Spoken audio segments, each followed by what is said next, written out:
கிறிஸ்துவுக்குள் பிரியமான சகோதர சகோதரிகளே, உங்கள் எல்லாருக்கும் ஆண்டவராகிய இயேசு கிறிஸ்துவின் நாமத்திலே ஸ்தோத்திரங்களை செலுத்திக் கொள்கிறேன்.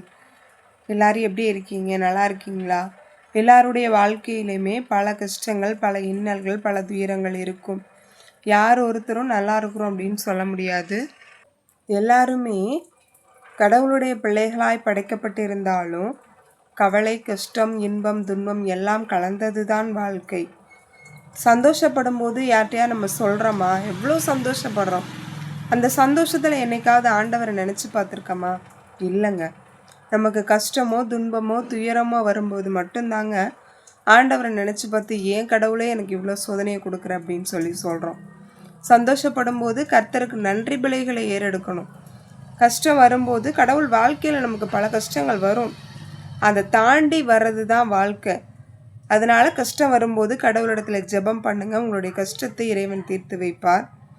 சந்தோஷமான சூழ்நிலைகள் இருக்கும்போது கடவுளுக்கு ஸ்தோத்திர பலிகளை, நன்றி பலிகளை ஏறிடுங்கள். இறைவனுக்கு நன்றி பலி செலுத்தினால் மிகவும் உகந்தது. கடவுள் உங்களை இன்னும் மென்மேலும் இன்னும் ஆசீர்வாதமாக வைப்பார். எவ்வளவு கஷ்டத்திலும் நீங்கள் இறைவனை வெறுத்து ஒதுக்காதீர்கள். கடவுளுடைய ஆசீர்வாதம் எப்பயும் உங்களுக்கு உண்டுங்க.